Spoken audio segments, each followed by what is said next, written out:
各位贵宾，大家午安。我是杨凡。好，那刚刚我们执行长已经跟大家稍微问候了一下，那我们音乐会音乐商会的音乐马上开始啊。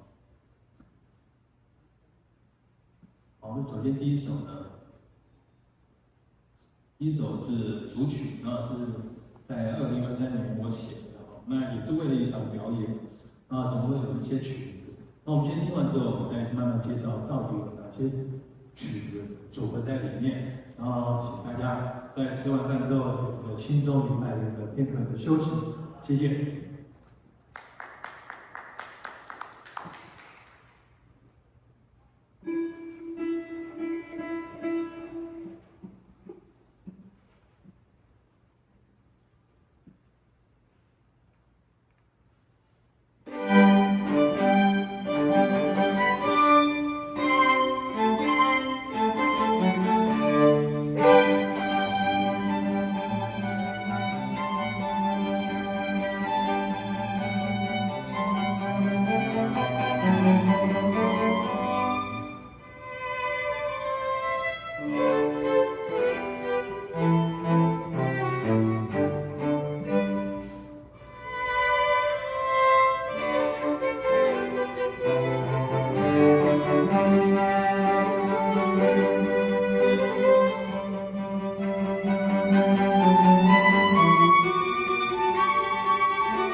这个当然就包括了莫扎特的小夜曲，还有巴哈的一首曲子，还有我个人的一首创作叫《听见爱河》，还有艾尔加的《爱的礼赞》，以及久石让《天空之城》，然后还有一首帕海贝尔的《卡农》。当然这几首就把它浓缩成刚刚这一首主曲。那我们接下来的这一首是卧虎藏龙。当然，我们都是商务人士嘛，在这个业界，很多人都是深藏不露啊。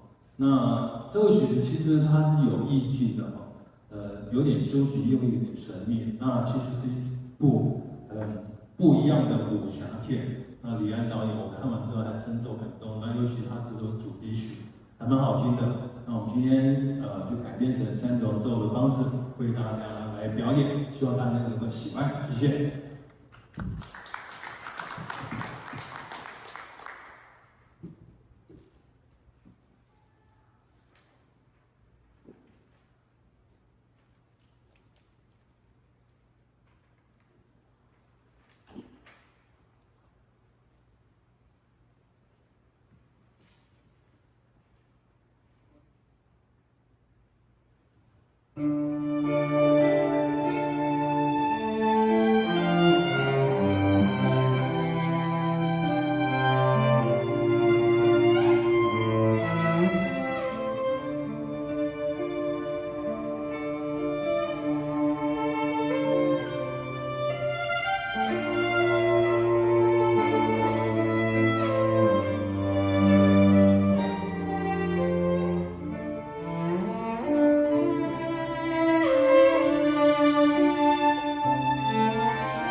当然，这是这是一首很有意义的音乐哦。那当然，我们这场音乐欣赏的，我们所有的曲目都是大概不久前才把它写好。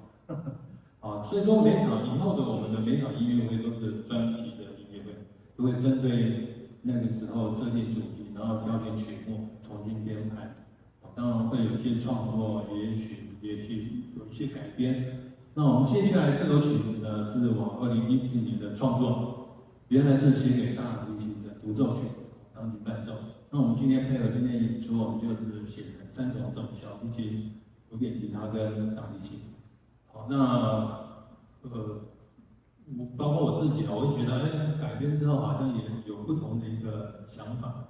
那它的曲名口优美，它是一个草原狼，或者是叫做郊狼哦，它是一个狼，但是它不是我们所熟悉的那种狼性，哦，就是它是属于比较孤独的，刚好很配合像我们所有的创业者的孤独的心境，所有的创业者、先行者，他都是可以要煎熬，透过一个不一样的一个过程，哦，跟一般人，比方说你要发想啊，要创业啊，这个种种的一些心理路程，我们透过这首曲子，好好去体会一下。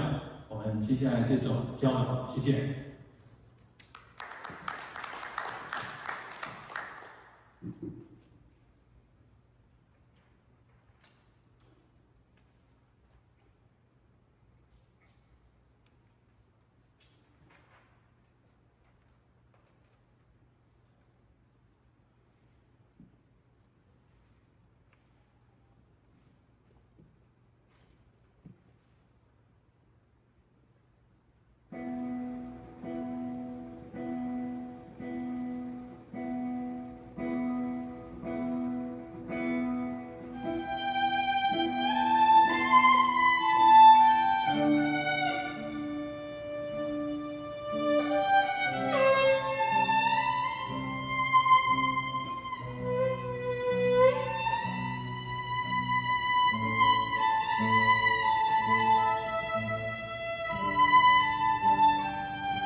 感觉到有没有像符合各位的心境啊？一路走来，新书下了载歌，辛苦啊！但是如果说哪一天功成名就，那就是值得了，对不对？好，那我们最后一首《法国13天》，这其实是一个很经典的电影哦。那主题曲很浪漫、很优美。那我们今天当然中午其实大家一般都比较昏昏欲睡，那我们今天轻松一下啊，这一首曲子，希望大家带来今天最美好的回忆。好，谢谢。